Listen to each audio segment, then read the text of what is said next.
আমি খুব সুন্দরভাবে ভাপে বসিয়ে দেবো।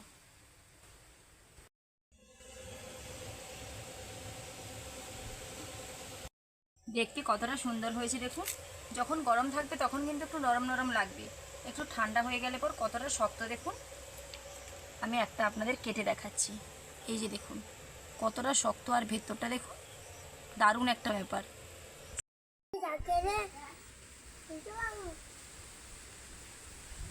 নমস্কার বন্ধুরা, আমি দেবযানী রান্নাঘরের ভিলেজ ফুডে আপনাদের সকলকেই স্বাগত জানিয়ে প্রত্যেক দিনের মতো আজকে একটা দারুণ রেসিপি আমি আপনাদের সঙ্গে শেয়ার করব।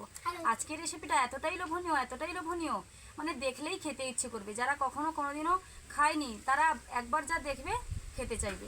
আজকে আলুর ফুলঝুরি বানাবো, তো চলুন বানানো শুরু করা যাক। প্রথমেই আমি এখানে সেদ্ধ করা আলু নিয়েছি, আলুর ছাল সমেত ভালোভাবে প্রেসার কুকারে সেদ্ধ করে নিয়েছি। আর এখন আলুর ছালগুলো ভালোভাবে ছাড়িয়ে নিচ্ছি। রান্না হবে জোরে বলো বন্ধুরা, শুনতে পাইনি। বাবু একটা আলু খুব সহজে ছাড়িয়ে দিয়েছে। এক একটা আলু কিন্তু খুবই শক্ত। বাজারের আলু তো বোঝা যায় না, এক একটা খুব ভালোভাবে সেদ্ধ হয়ে গেছে, এক একটা আবার সেদ্ধ হয়নি। বাবু আলু ছাড়ানো হলো? আমার তো প্রায় শেষ। বাবুর আলুটা ছাড়ানো হয়ে গেলে কিন্তু আলু ছাড়ানো আমার কমপ্লিট হয়ে যাবে। আমি এখানে বাসমতি চাল নিয়েছি। বাসমতি চালটাকে আধ ঘন্টা আগে থেকে ভিজিয়ে রেখেছিলাম। এখন জল ঝারিয়ে এই যে একটা শুকনো গামছা নিয়েছি, তার উপর পাতলা পাতলা করে চালটা মেলে দেবো। পুরো ভিডিওটি দেখতে থাকুন, একটু স্কিপ না করে, তাহলেই বুঝতে পারবেন যে বাসমতি চাল আর আলু সব কিছু দিয়ে আমি কিভাবে বানাচ্ছি। হায়, এদিকে আলু ছাড়া দিকে আলু চোর আলু খেয়ে নিচ্ছে। রাখো রাখো রাখো, খাওনি, রেখে দাও। একদম পাতলা পাতলা করে মেলে দিলে জলটা ঝরে যাবে, চালগুলো শুকনো হয়ে যাবে। না হলে আপনারা যদি পারেন ফ্যানের তলায়ও দিয়ে দিতে পারেন।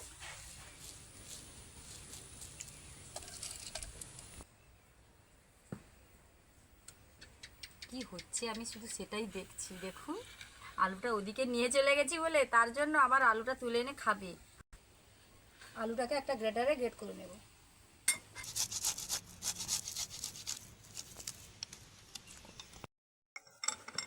এমনি হাত দিয়েও মেখে নিতে পারেন, তবে গ্রেটারে গ্রেট করলে একটু ভালো হয়। সবগুলো আলু গ্রেটারে আমি গ্রেট করে নেব।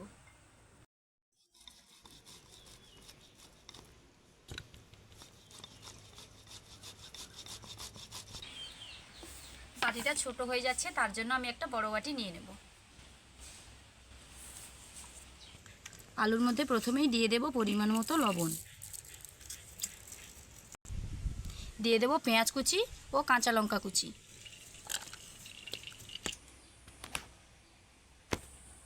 ময়লাটা তুমি ফেলেছো। দিয়ে দেবো গাজর কুচি আর ধনে পাতা কুচি।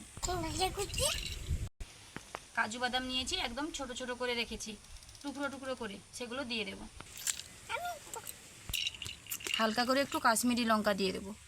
দিয়ে দেব গরম মশলার গুঁড়ো, দিয়ে দেব জিরার গুঁড়ো, দিয়ে দেব চাট মশলা, দিয়ে সমস্ত কিছু একসঙ্গে ভালোভাবে মাখিয়ে নেব।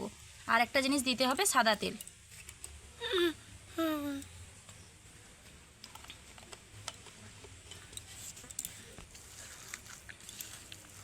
একসঙ্গে ভালোভাবে মাখিয়ে নিতে হবে।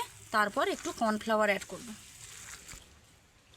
অনেক রকমের মশলা আছে, খুব ভালোভাবে কিন্তু আলুটা মাখতে হবে। আলুটা ভালোভাবে মেখে নিয়েছি, এবার অল্প একটু কর্নফ্লাওয়ার দিয়ে দেবো আলুটা টাইট হওয়ার জন্য। কর্নফ্লাওয়ার দেওয়ার পরে আলুটাকে আবারও ভালোভাবে মেখে নিতে হবে। সবশেষে দিয়ে দেবো এলাচের গুঁড়ো আর গোলমরিচের গুঁড়ো, দিয়ে আবারও একবার দুবার আলুটাকে মেখে নেব। এই আলু মাখাটার যা টেস্ট হয়েছে না, আলুর ফুলঝুরিটা দারুণ টেস্টি হবে। টানছে, একবার খেয়েছে, স্বাদ লেগেছে, তাই জন্য টানছে। কি হয়েছে বলো? নাও একটু না, ঠিক আছে। এবার এই আলু মাখাটাকে সাইডে রেখে আমি হাতটা ধুয়ে আসবো, কারণ হাতটা ধোয়ার পর হাতে একটু তেল লাগিয়ে ভালোভাবে এগুলোকে একদম গোল গোল বলের মতন বানাতে হবে, তার জন্য হাতটা ধুতেই হবে। বাবু এদিকে আলু মাখা খেয়ে নাচানাচি করছে, খুবই আনন্দ। শোনা, আলু মাখা ভালো হয়েছে? বলো বন্ধুদের, আলু মাখাটা ভালো হয়েছে?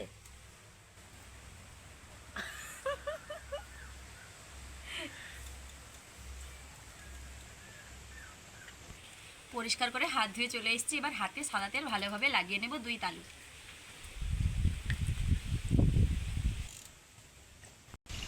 কিছুটা আলু মাখা নিয়ে 2 হাতের মধ্যে চাপ দিয়ে দিয়ে এই দেখুন দারুণ একটা বল হয়ে গেল। সবগুলো আলু মাখা একই রকমভাবে আমি বল বানিয়ে নেব।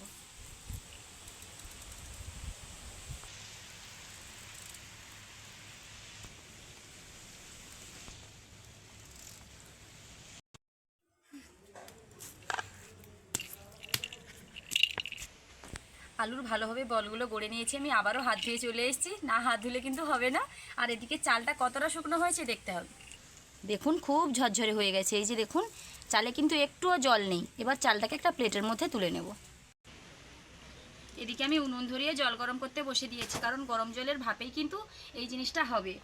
কি জিনিসটা বলুন তো, কমেন্ট করে জানাবেন যে কীরকম লাগছে, নামটা বা কীরকম লাগলো। আলুর ফুলঝুরি। সবগুলো চাল না নিয়ে কিছুটা চাল এরকমভাবে প্লেটের উপরে আমি ছড়িয়ে দিয়েছি।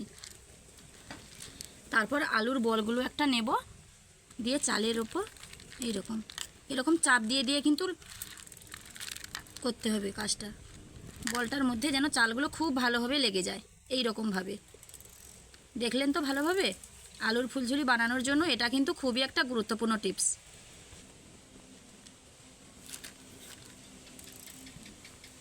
প্রত্যেকটা বল একই রকমভাবেই কিন্তু গড়ব। এই যে দেখুন উপর দিয়ে একটু চাল ছড়িয়ে দেবেন, তারপর হালকা হালকা চাপ দিয়ে দিয়ে গোল করে ঘোরালেই হয়ে যাবে। এই যে হয়ে গেল। এই যে আলুর বল, প্রত্যেকটা বলে একই রকমভাবে চালগুলো আমি জড়িয়ে নেব। গরম জলটা খুব ভালোভাবে ফুটফুট করে ফুটলে, মানে খুব ভালোভাবে যখন ফুটবে তখনই কিন্তু এই বলগুলো সেদ্ধ করতে দিতে হবে, ভাপে সেদ্ধ করতে হবে। সবগুলো বল চালের মধ্যে গড়াগড়ি খেয়ে নিল। এইরকমভাবে দেখুন, এটাই লাস্ট ছিল। হয়ে গেল আলুর ফুলঝুরি বানানোর লাস্ট স্টেপ। আর বলগুলো কতটা দেখতে হয়েছে দেখুন। কিন্তু আর একটা জিনিস দিতে হবে বলের ওপরে। আমি এখানে একটা কেশরের পাতা নিয়েছি, পাতা নয় প্যাকেট, না পাতা যাই বলুন না কেন, এটা একটা একটা করে কেশর দিয়ে দেবো। কেশরের দানাগুলো প্রত্যেকটা বলের ওপর দিয়ে দেবো। প্রত্যেকটা বলের ওপর এইরকমভাবে কেশরের দানাগুলো দিয়ে দেবো। দিয়ে দিবি। এই কেশরগুলো যখন ভাপে সেদ্ধ হয়ে যাবে না, দারুণ একটা কালার আসবে ফুলঝুরির ওপরে।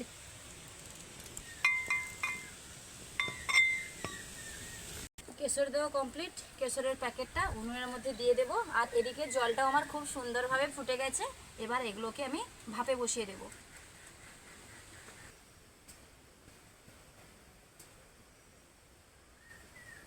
পনেরো থেকে 20 মিনিট ভাপ হলেই কিন্তু হয়ে যাবে।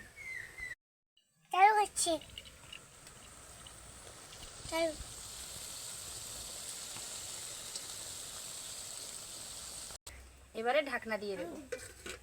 ভেবেছিলাম একবারে সবগুলো হয়ে যাবে, কিন্তু না, চালটা তো ফুলে যাবে, তার জন্য একটা জায়গা দিতে হবে। তাই এটাকে আমি দুবারই করব। ফিরে আসছি 20 মিনিটের পর। 20 থেকে প্রায় 22 মিনিট হয়ে গেল। তো চলুন এবার খুলে দেখি আলুর ফুলঝুরি কিভাবে রেডি হলো। আমি কিন্তু মাঝখানে একবার খুলেছিলাম, তখন হালকা হালকা চালগুলো সেদ্ধেছিল। ওয়াও, কতটা দারুণ হয়েছে দেখুন, কতটা সুন্দর হয়েছে দেখেছেন। কিন্তু একটু হালকা বসে বসে গেছে, তার কারণটা হলো আর একটু কর্নফ্লাওয়ার দিলে আলু মাখাতে ভালো হতো আর টাইট হতো। আমার কর্নফ্লাওয়ারের পরিমাণটা একটু কম হয়ে গেছে, তার জন্যই ব্যাপারটা এরকম হয়েছে।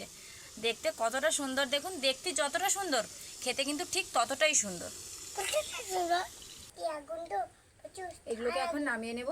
তাহলে বন্ধুরা, আমার এই রেসিপিটি যদি আপনাদের ভালো লেগে থাকে, প্লিজ লাইক, কমেন্ট ও শেয়ার করতে ভুলবেন না।